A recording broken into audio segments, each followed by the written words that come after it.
Instead of talking about saving calories, we're going to talk about saving money this year. In this video, I'm going to reveal the 9 things that you do not need to buy to improve your health, even though the nutrition industry might be telling you otherwise. And if you're new here, I'm Maria and I'm a registered dietitian. Welcome to the channel. My first point is that there is no point in posh fancy salt. And here I am referring to things like your pink Himalayan salt, your rock salt, your sea salt, your kosher salt, and so on. People will argue that you are getting more minerals from these Himalayan salts in comparison to your regular table salt. But the truth of the matter is that you should not be going to salt for your mineral intake. It's that simple. At the end of the day, salt is salt and it will be processed in your body the same way, regardless of whether it's coming from the Himalayas or not. It's still going to contribute to elevated blood pressure, fluid retention, and so on. And most of us exceed our daily salt intake without even trying. In Ireland, the average daily salt intake is around 10 grams a day for an adult. And to put this into perspective, we need around 4 grams a day, and children need even less. So if you're trying to watch your salt intake, switching to a fancier, posher salt does not solve the problem. And if you're enjoying the video so far, please give it a thumbs up and don't forget to subscribe because it really helps support my channel.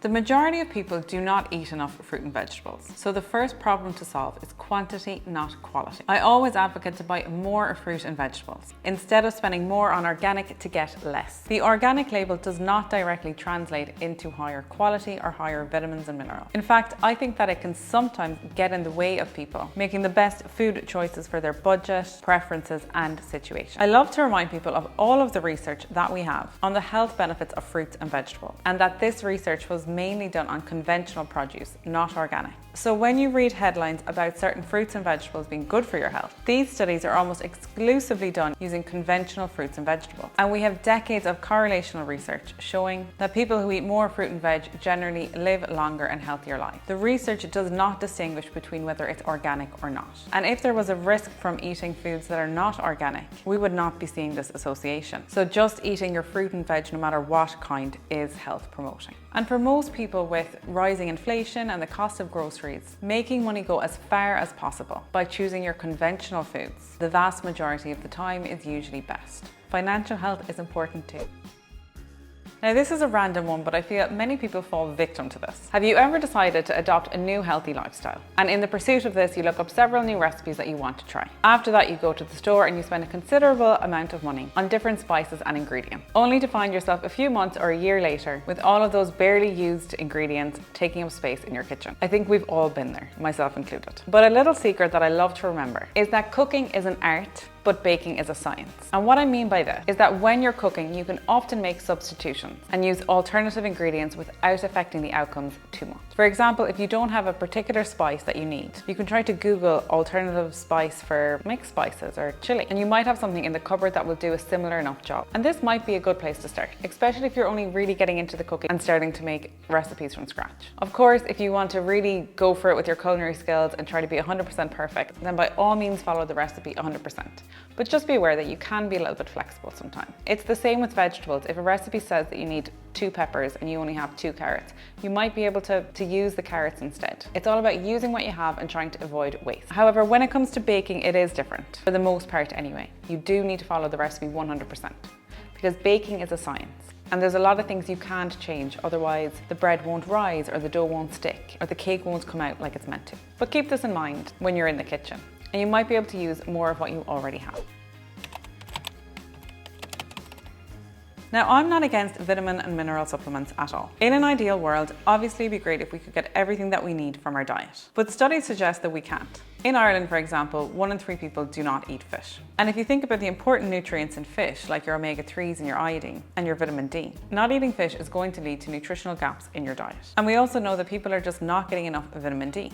And telling people to go out and stand in the sun isn't the safest advice either. So I do think we're very lucky that we do have these great vitamin and mineral supplements available to fix any of these nutritional gaps. But what I see time and time again is that people are often taking random concoctions of different vitamins and minerals, without fully understanding what's in each or why they are taking them. They are then often double dosing on certain things, which can be dangerous, and they might still not even be getting the vitamins that they really do need. So when it comes to taking supplements, people need to be aware of their goals and what they want to achieve. So instead of wasting money on lots of different supplements every month that you're not 100% sure on, you might be better off seeing a dietitian once, just to find out what's worthwhile you taking or even safe to be taking.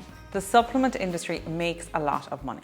And many of us take things because marketing makes us feel like we have to take them, that they'll improve our skin and our hair. For example, there's these hair growth supplements that keep popping up on my Instagram feed. And I've seen many influencers promoting them. And they're really convincing. And I've gone onto the supplement and looked at the ingredients and what it contains. And I was really not impressed. But from everyone telling me that it made their hair so amazing, I was almost convinced to buy it. But hair growth supplements and skin supplements is a topic for a whole other video. So make sure you're subscribed for that one.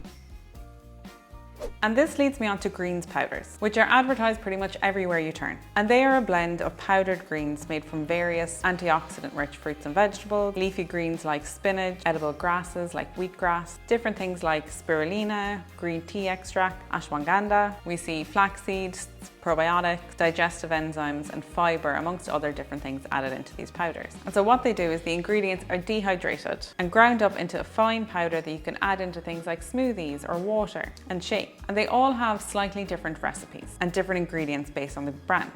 But mainly what they claim to do is to boost your energy, support your digestion, improve your immune system, detox your body, and provide essential nutrients. And the reality is that these green powders, they can help you meet some of your vitamin and mineral needs, but they're really not a replacement for other fruits, vegetables, and healthful foods. Essentially, they are expensive multivitamins. And I will say that the research behind them is lacking. Some studies have shown that they have helped people lower blood pressure, but these studies were funded by the companies manufacturing the products, so they're prone to be a little bit biased. And a lot of the promoted benefits from these green powders comes from the actual ingredients in the powder, not the powder itself. But we often don't know exactly how much of each ingredient is in these supplements. Many of them are what we call proprietary blends, meaning the amounts of each ingredient are secret, like a special recipe. So we can only report what is in each blend, but not how much of it. So we cannot say whether the amount of each ingredient is enough to support optimal health or have any meaningful effect. And most of the functional ingredients listed on the labels have clinical doses of 1 to 10 grams each. And since a scoop of powder is generally in the 10 to 15 grams range, it's highly unlikely that you're getting clinically relevant doses of most of the ingredients.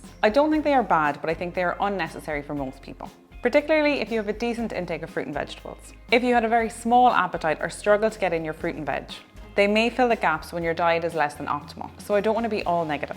For some people, they tell me that they find it useful to start the day with something that feels healthy and it's part of a healthy ritual for them. And we know that healthy habits tend to multiply. So if this is your jam, then maybe these green powders are worth it for you. But for the most part, I do think your money could be better spent elsewhere, or you could find a cheaper multivitamin rather than a powder. And when doing research into this, I did a deep dive on one of the very popular greens powders. And I found that it had great levels of certain vitamins and minerals, but it was lacking in some really important ones, like vitamin D, for example. So they may not always be complete multivitamins either. So if I had a client that really wanted to take this powder, I would also be recommending that they go out and buy another supplement on top of this to make sure they're meeting all of their needs, which is adding an additional expense again.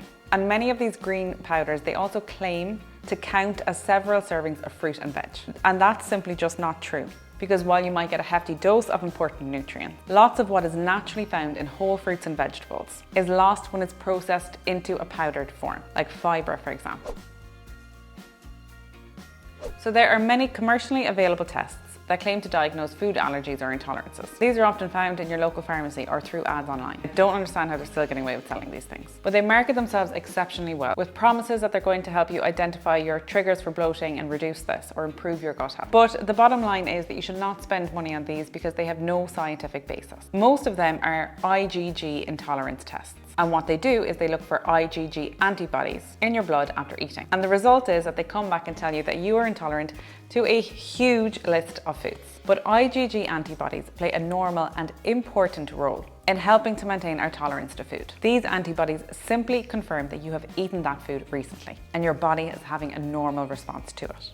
So for example, if for breakfast you have avocado on toast with a latte, this test will likely come back and tell you that you're intolerant to avocados, to wheat and to dairy. Basically all the foods that you eat on a regular basis. And then many people get themselves into a tricky situation where they have nothing left on the list of foods that they supposedly can eat. So there is no evidence behind these IgG tests, and there is also no evidence behind kinesiology, hair analysis, ATCAT test, the pulse test and the Vega test. If you think that you might have a food allergy or an intolerance, seek proper medical advice. There are evidence-based tests available, and these can be performed by registered health professionals. And this includes IgE blood tests, skin prick tests, exclusion and reintroduction diets, and food challenges. But be very skeptical of intolerance tests that you see in pharmacies and being sold online.